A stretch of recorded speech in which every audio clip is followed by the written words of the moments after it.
오늘 읽은 본문 말씀 중심으로 기준을 잡고 삽시다 라는 제목으로 하나님 말씀을 같이 상고하겠습니다. 군대에 가면은 우리 남자 형제들은 다 한 번씩 경험해 보신 거지만 처음에 신병 때는 아직 군인이 아니니까 민간인 때를 벗겨내야 되니까 군인 정신이 제일 기본 자세에서 나오는 겁니다. 그래서 차렷, 열중시엇, 경례 이거부터 시키고 그 다음에 이제 걷는 것부터 가르칩니다.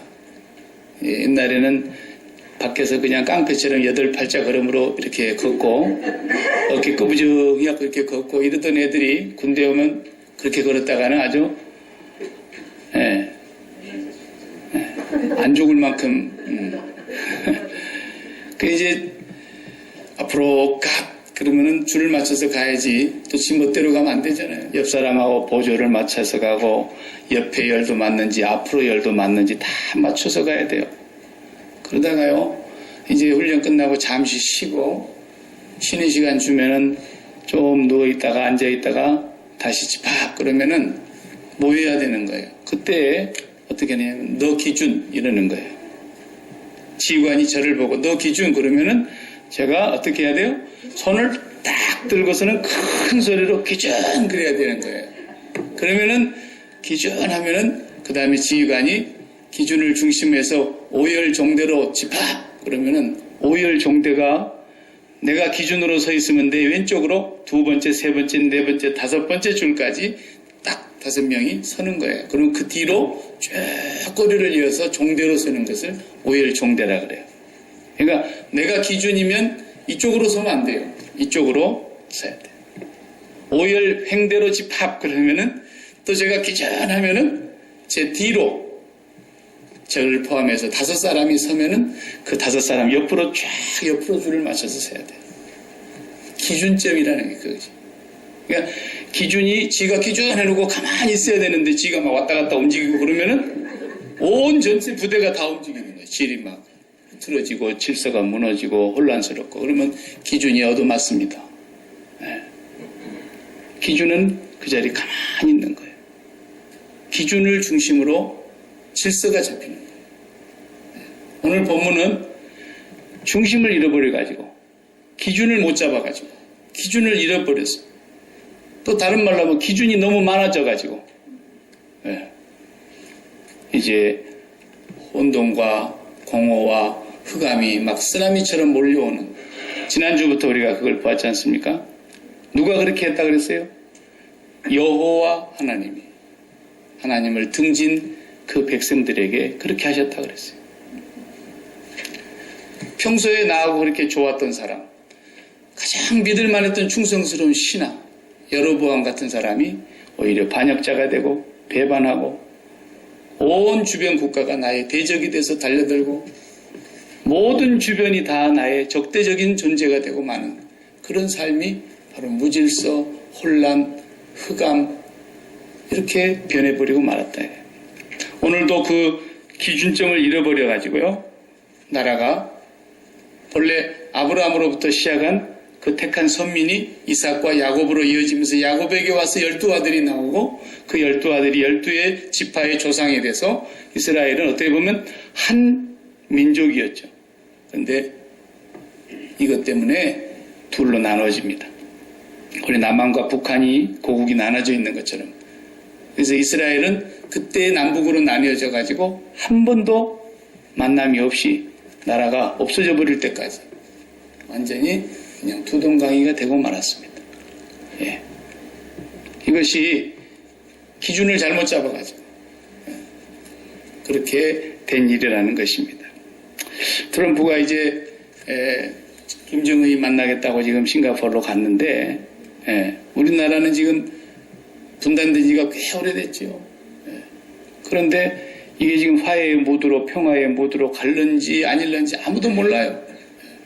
우리는 바랄 뿐이죠.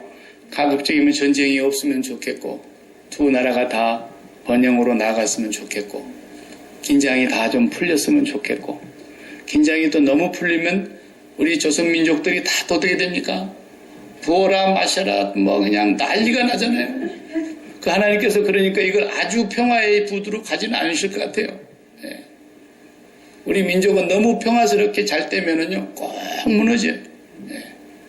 외적이 쳐들어와서 무너진 적보다도 너무 안으로 먹을 것이 많아지니까 무너지더라고요. 예.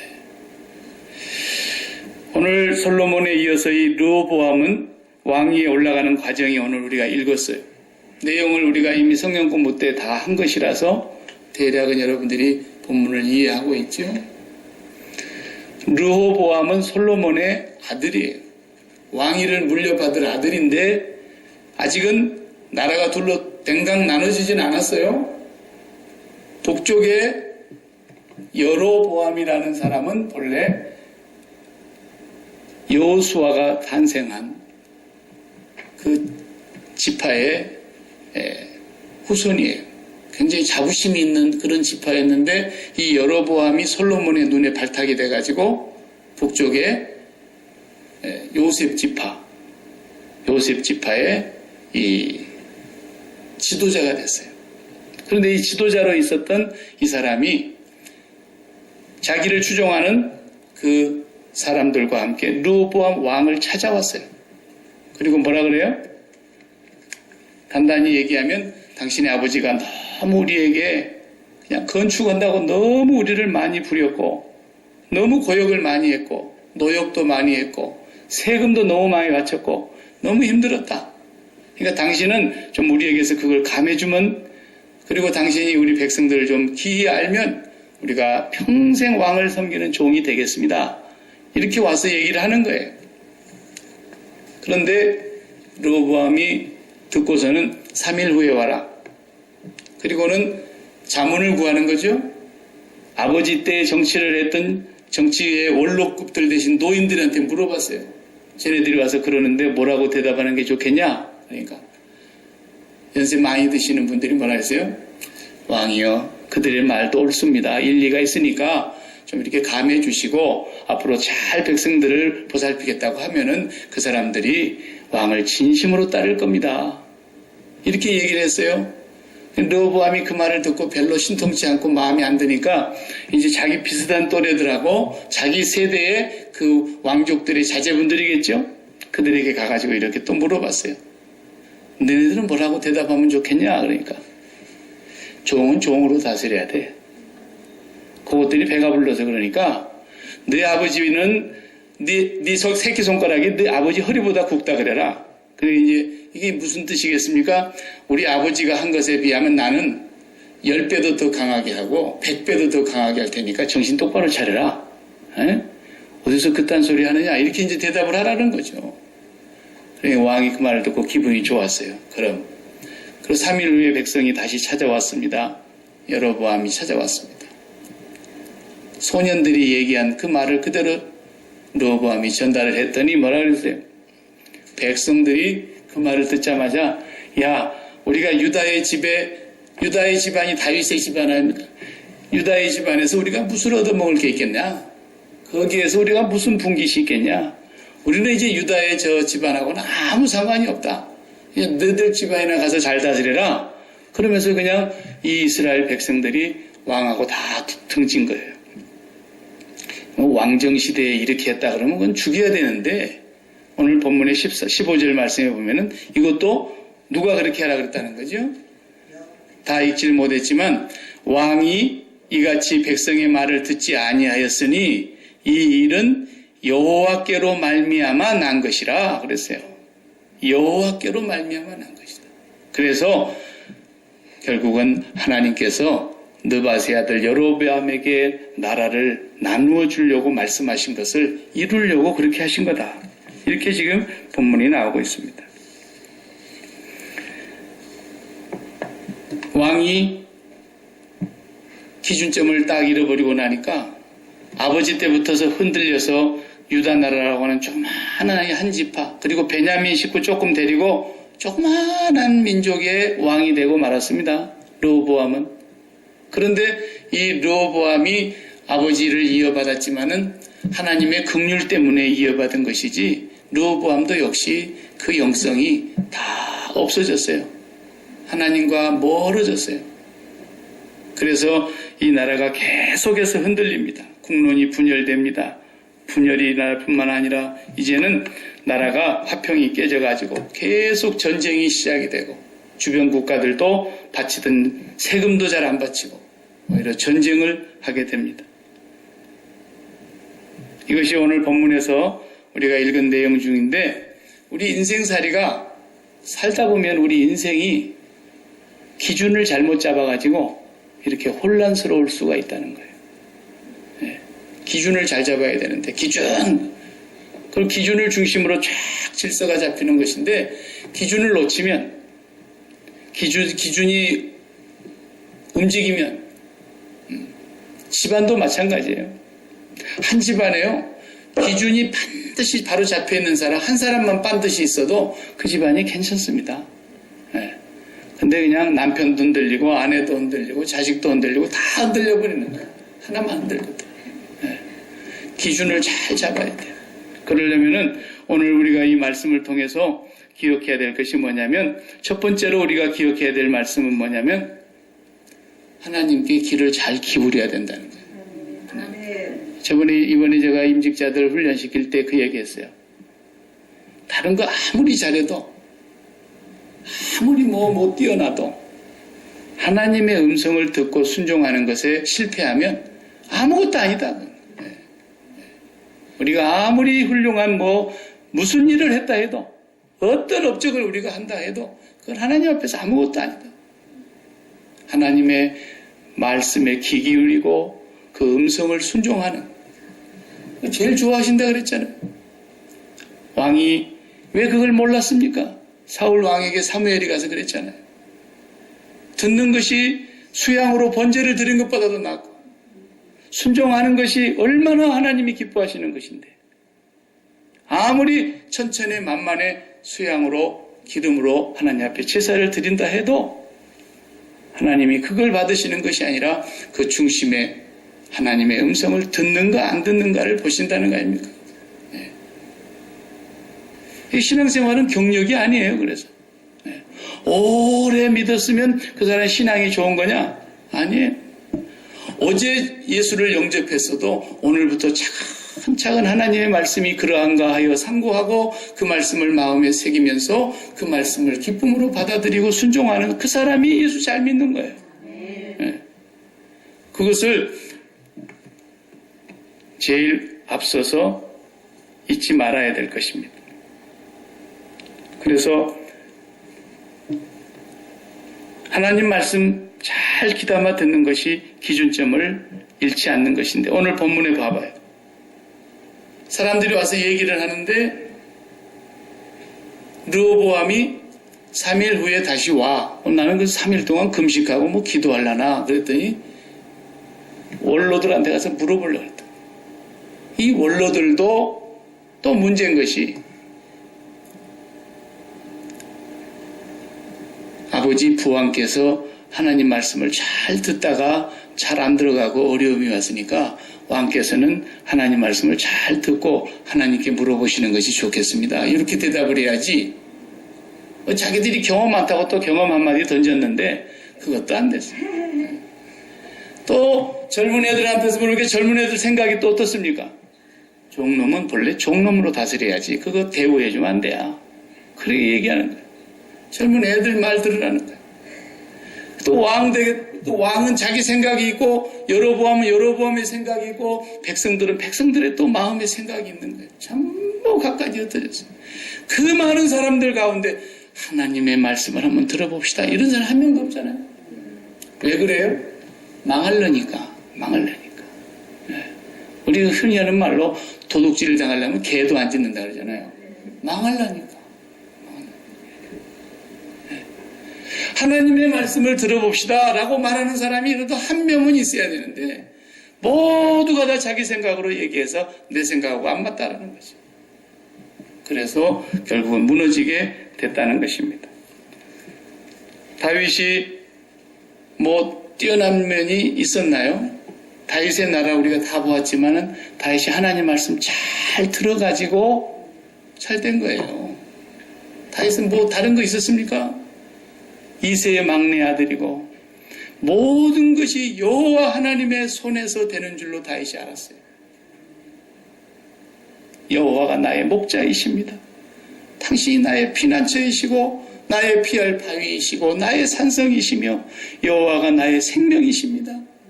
계속해서 여호와께로만 나아가는 그 한 가지가 다윗에게 가장 잘한 점이죠. 그렇게 하지 않았을 때는 다윗도 넘어졌지만 그 다윗이 또 솔로몬에게 왕권을 물려주면서 야, 정치 차려야 된다. 국방을 먼저 튼튼하게 하고 백성들의 배를 골게 하면 안 돼. 백성들을 배불리 먹여줘야 되고 네가 외교는 이렇게 해야 된다. 한마디 그런 거 안 했잖아요.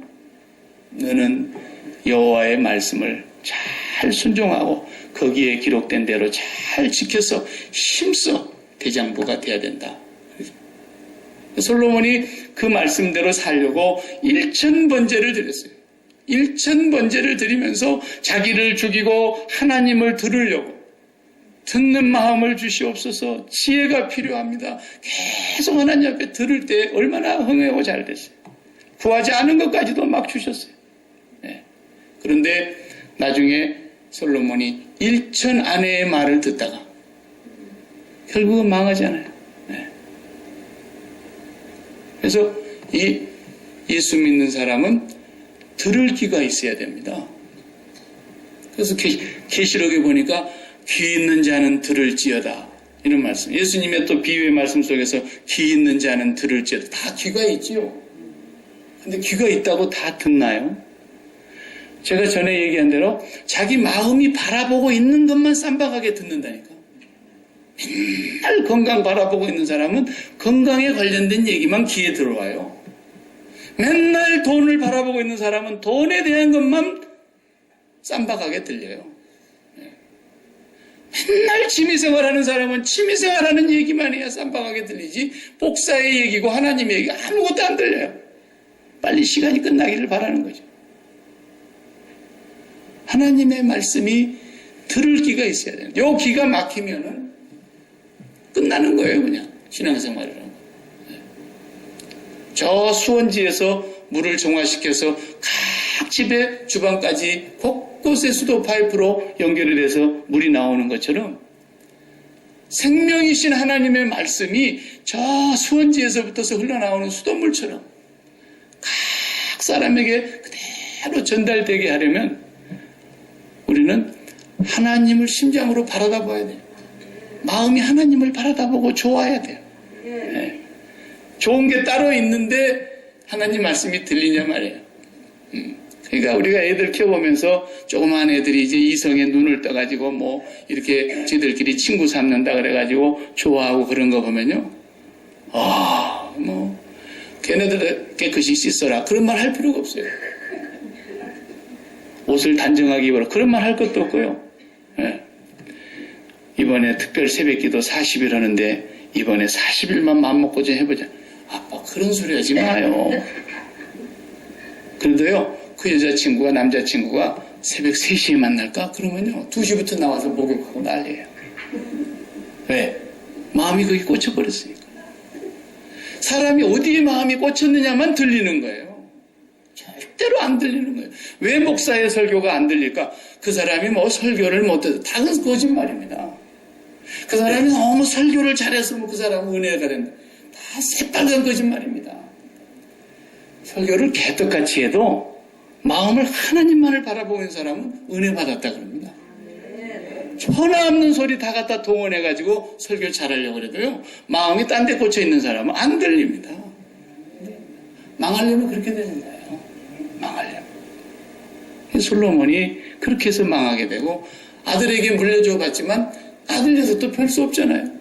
우리 아버지가 저렇게 해서 안 됐는데 나는 하나님 앞에 다시 가야지 이래야 되는데 뭐 사람들 얘기 들여다보고 아무짝에도 쓸모없는 소리만 듣고서는 결국이 어떻게 되는 거예요? 하나님이 그렇게 하시려고 작정한 대로 가는 거예요. 이것이 오늘 우리가 신앙생활하면서 다른 게 뭐 귀한 것이 있는 것 같지만 여러분 하나님께 마음을 드리기 위해서 세상의 마음 빼앗기지 않으려고 마음 지키는 노력, 마음 지키려니까 십자가 붙드는 그런 이 신앙생활, 생활화, 이게 그렇게 중요한 거예요. 예. 별스럽게 잘한다고 해서 잘하는 게 아니에요. 목사가 사람을 볼 때, 교인을 볼 때 다른 걸 보는 게 아니에요. 예. 누가 신앙생활을 잘하느냐? 일 잘하는 사람? 그 일 잘하는 사람은 아무 데나 가면 있어요. 불교에 가도 있고요. 이단들이 일을 얼마나 잘하는지 몰라요. 여러분, 이단들 일하는 거 보셨죠? 이 더운 야끼마에 길가에 양복 입고 넥타이 메고 둘씩 걸어다니는 거 봐요. 교회 다니는 사람들 중에 그런 사람 있나요? 이단들이 더 열심히 해요. 예. 걔네들은 틀린 소리인지만 왜 이렇게 틀린 소리인데도 그렇게 철저하게 마음에 새기고 그렇게 순종하는지 모르겠어요. 사단이 붙들어서 그렇죠. 그러니까 기준점을 잘 잡아야 되는데 우리는 하나님 말씀 잘 듣는 것입니다. 네. 두 번째는 하나님의 영광을 바라보며 그 영광을 위해서 사는 겁니다. 앞에서 우리가 이 결론적인 말씀이기 때문에 앞에서 본 것을 더듬어 보면 8장에서 그랬잖아요. 솔로몬이 성전을 완공했습니다. 완공하고 나서 거기에 언약궤를 들여다 놓는 날 8장 10절에 보니까 이렇게 돼 있죠. 제사장이 성소에서 나올 때에 구름이 여호와의 성전에 가득하매 제사장이 그 구름으로 말미암아 능히 서서 섬기지 못하였으니 이는 여호와의 영광이 여호와의 성전에 가득함이더라 그랬습니다. 성전은 하나님의 이름이 거하시는 곳이라 했잖아요.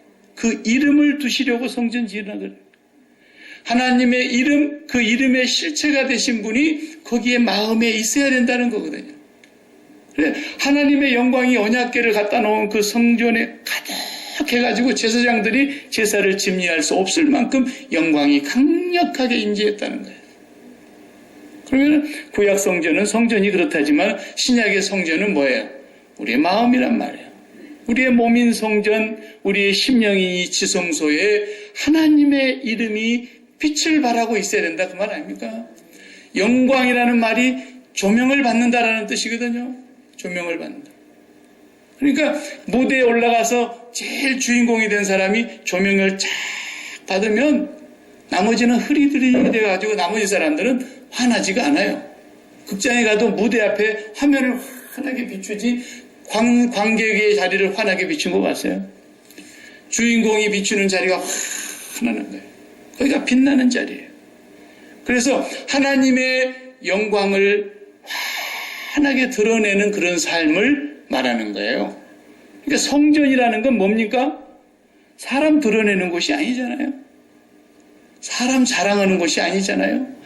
이제 온 사람들이야 세상에서 갖고 있는 지식, 권력, 돈, 명예 이런 거 가지고 폼 잡으려고 그러지만 예수 믿는 사람이 제대로 예수를 알고 나면 그게 배설물이라는 걸 알잖아요. 그러다 보니까 우리가 그걸 자랑할 수가 없어요. 뭘 자랑할 것이 없어요. 그런 면으로는 사도 바울도 뛰어난 분이었지만은 내가 예수 그리스도와 그의 십자가에 못 박힌 것 외에는 자랑할 것이 없다 그랬잖아요. 자랑할 것이 없어요. 그러니까 하나님의 이름만이 빛나는 거거든요. 빛나요. 하나님의 영광이라는 말을 쉽게 표현하면 밝히는 거예요. 밝히는 거. 밝힌다는 말도 여러 가지 뜻이 있어요. 저 사람 참 돈에 밝혀. 참 저 사람 여자를 밝혀. 아주 저 사람은 노름을 밝혀. 아주 저 사람은 그냥 아주 자기를 너무 밝혀. 이 밝힌다는 뜻이 그럴 때 쓰는 말이기도 하지만요. 또 어떤 때는 어떤 사람 신경을 곤두세우고 정신을 바짝 긴장하고 차려가지고 밤을 지새웠다 그래서 밤을 밝혔다 그러잖아요. 뭐 하려고? 자기가 마음에 빛이 나고 있는 것을 해결하려고. 자기 마음에 빛이 되는 것을 해결하려는 태도인 거거든요. 그것도 밝히는 거예요. 또 그것만 밝히나요? 이것이 옳은 것인가, 저것이 잘한 것인가, 그런 것인가. 이게 사리를 분별하고 진리의 옳고 분별, 그름을 이렇게 사건의 전모를 다 밝힌다. 그렇게 쓸 때도 밝힌다 그러잖아요. 이게 다양한 뜻이 있는데 밝힌다는 것은 결국은 뭐냐면 드러내는 거예요. 드러내는 거예요. 무엇을 드러내든지 드러내는 거거든요. 그 드러내는 것이라는 것은 빛이 난다는 뜻이고 그 빛나는 것을 사람들이 쫓아간다는 뜻이에요. 그러니까 길을 잃고 바다에서 표류하다가도 캄캄한 칠흑 같은 어두운 밤이라도 만약에 등대불이 저쪽에서 반짝반짝 빛이 나면 그쪽으로 살 길인 줄 알고 자연히 그리 가게 돼 있는 거예요. 그 등대빛이 이렇게 반짝반짝 빛나는 그게 영광인 거예요. 그러니까 우리가 살아가는데 사람은 누구나 다 본질적으로 밝히게 돼 있어요. 안 밝히는 사람 봤나요?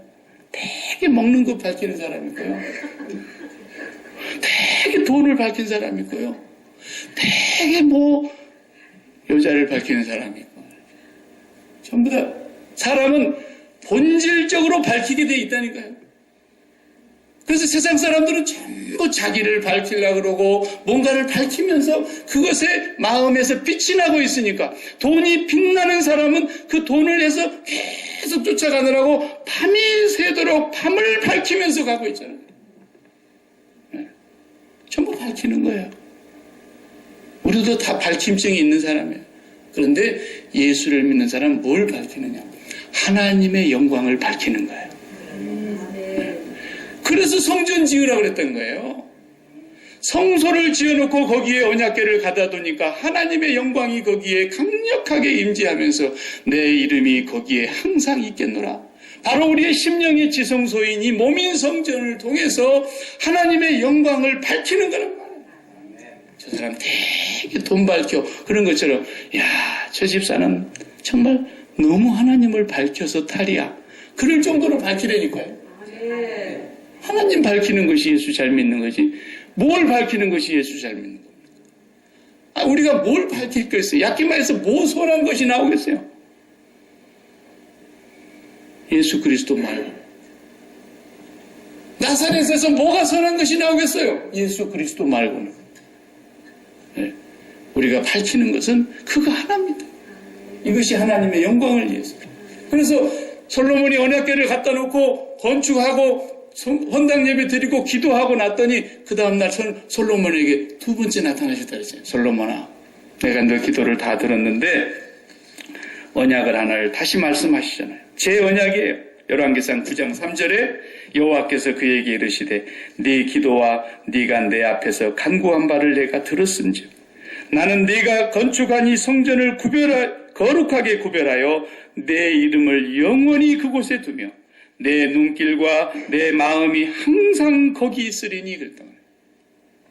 하나님께서 우리의 심령의 성전에 항상 하나님의 이름, 그 이름의 실체가 계셔야 된다는 뜻 아닙니까? 네. 그분이 우리를 통해서 계속 빛나야 돼요. 그것이 하나님께 영광이라는 거예요. 네. 돈 밝힐 정도만큼만이라도 하나님 밝히고 삽니까 우리가? 네. 정말로 하나님을 밝히는 그것이 하나님께 영광을 돌리는 것인데 다윗도 그 하나님의 이름을 그렇게 밝히기를 좋아했어요. 솔로몬도 하나님의 이름을 그렇게 밝히기를 좋아했으니까 일천번제를 드리면서 나는 어린아이와 같아서 어디가 출입문인 줄도 잘 모르오니 나에게 지혜를 주시고 들을 수 있는 마음을 주십시오. 그럴 때에 하나님을 정말 밝혔잖아요. 그러다가 여자를 밝히는 순간 일천번제로 흥한 솔로몬이 일천 아내로 망해버리는 거예요. 밝혀도 너무 밝혀. 응?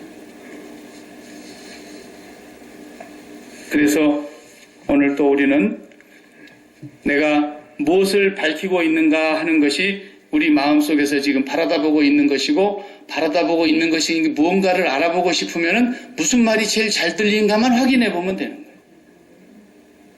하나님 말씀은 귀뚱이로도 안 들린다. 그러면 그 사람은 하나님을 전혀 밝히지 않는 사람이에요.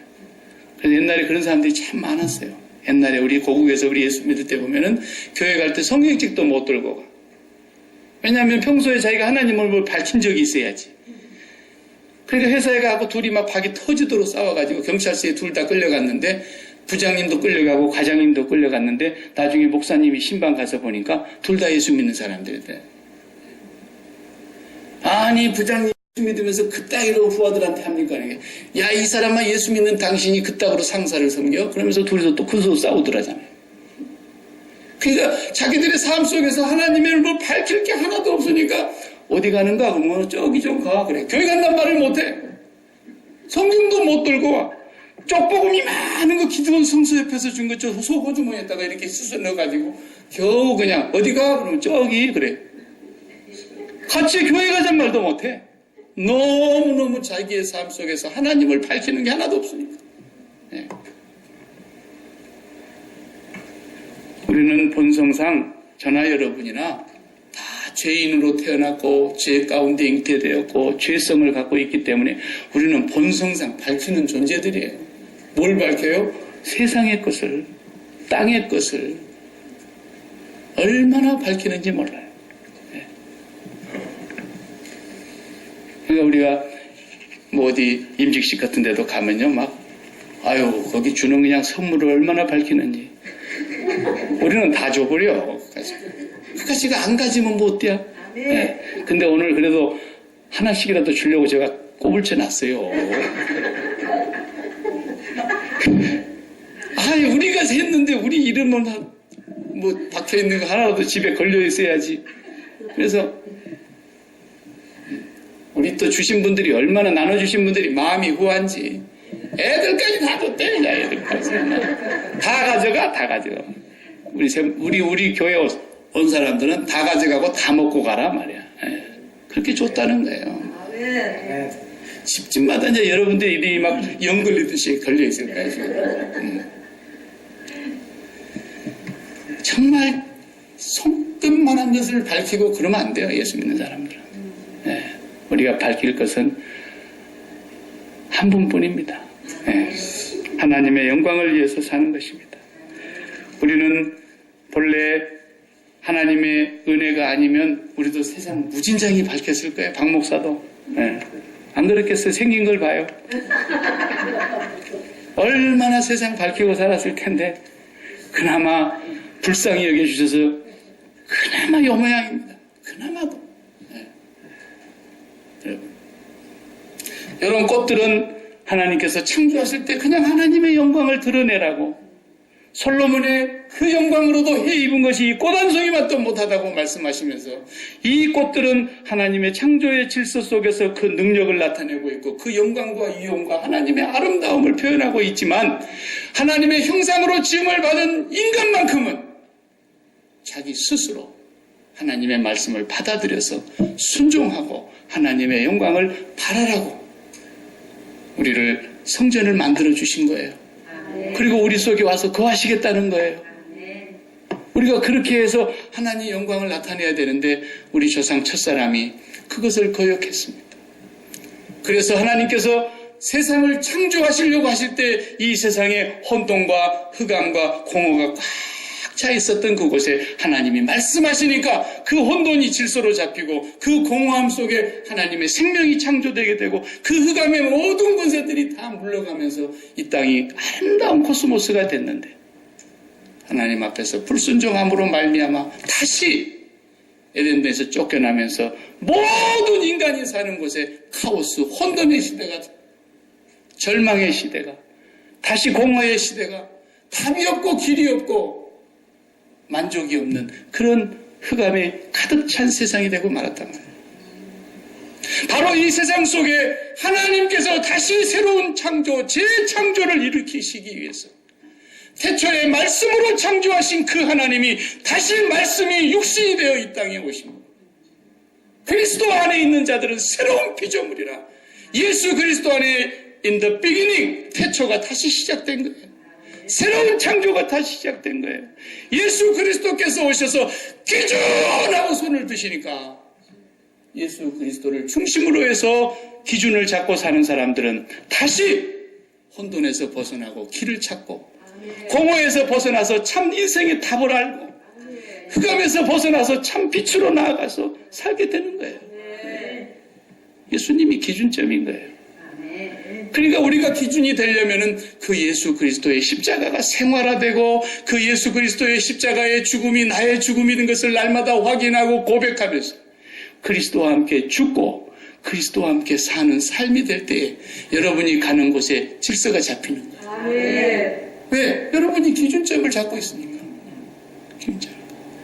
야키마의 교회가 하나님의 기준점을 잡고 있는 하나님의 귀한 생명의 기초가 되고 반석이 되는 것이죠. 우리가 기준을 잃어버리면 누가 길을 찾을 수 있겠습니까? 지금 우리의 시대는 답이 없잖아요. 절대 진리가 있습니까? 포스트 모더니즘의 이 모든 사상이 절대 가치가 있습니까? 절대 표준이 있습니까? 전부 자기가 표준이에요. 뭐 옛날이라고 항상 다 맞은 건 아니었지만 그때는 머리를 단정하게 깎고 그리고 학생도 이렇게 학교를 다니면 호크를 딱 걸고 모자를 딱 쓰고 이렇게 교복을 입고 다니면 그게 스탠다드의 표준이었어요. 그리고 그냥 무릎 나간 거 그냥 꿰매 입으면 창피하고 그냥 그래가지고 덜 꿰맨 거 입고 다니는 사람들이 그래도 부잣집 애들이고 그래. 요즘은 전부 잘난 집이 다 찢어지는 옷 입고 다니고 전부 병신 같은 옷 입고 다니고 전부 그냥 속이 보일라 말라는 거 입고 다니고 왜? 내가 표준이다 이거야. 절대 진리, 절대 가치 다 없어졌어요. 기준이 없어졌어요. 그런 세상 속에서 지금 하나님께서 우리에게 기준을 보여주신 거예요. 주님이 오셔서 내가 인류의 기준이야. 아담이 불순종한 그 자리에 하나님의 독생자께서 오셔서 십자가에 죽기까지 복종하시면서 기준이라고 소리 외치신 거예요. 그 기준만 우리가 꽉 붙들고 그분과 함께 죽으면 그분과 함께 살 것입니다. 그분과 함께 세상에 대하여 십자가에 못 박으면 그분과 함께 연합하여 그리스도와 함께 새 생명 가운데서 우리가 살게 될 것입니다. 아멘. 기준 똑바로 잃지 말고 잘 살아가시기 바랍니다. 아멘. 기도하십시다. 하나님 감사합니다. 세상에는 경제학 박사, 정치학 박사, 철학 박사, 인문학 박사, 공학 박사 모든 분야의 박사가 셀 수 없이 많으나 세상은 날로 어두워지고 길을 알지 못하고 흑암 속에서 어둠 속에서 절망 속에서 죄악 속에서 허덕이고 있으며 더 나아질 기미는 보이지 아니하며 갈수록 무너져가고 있습니다. 종말이 쓰나미처럼 다가오고 있는데도 깨닫지 못하고 이 땅에서 허탄한 것에 마음을 붙이고 기준이 아닌 것을 붙들고 살아가는 이 불쌍한 생명들 저희들을 하나님께서 먼저 긍휼히 여겨주셔서 아버지 앞으로 불러주신 것 감사합니다. 더 이상은 방황하지 않기를 원하는데 주님 우리가 주님의 십자가를 똑바로 바라보고 십자가의 죽음이 나의 죽음인 걸 알게 하시고 고백하게 하시고 경험하게 하시고 십자가를 자랑하고 사랑하고 쫓아가는 저희들 되게 하여 주시옵소서. 아무리 세상이 변하고 아무리 사람이 변하고 아무리 시대가 바뀐다 할지라도 우리의 기준이 바뀌지 않게 하여 주시고 기준을 꽉 붙잡고 살아가는 저희들 되게 해 주옵소서. 예수님 이름으로 기도하옵나이다. 아멘.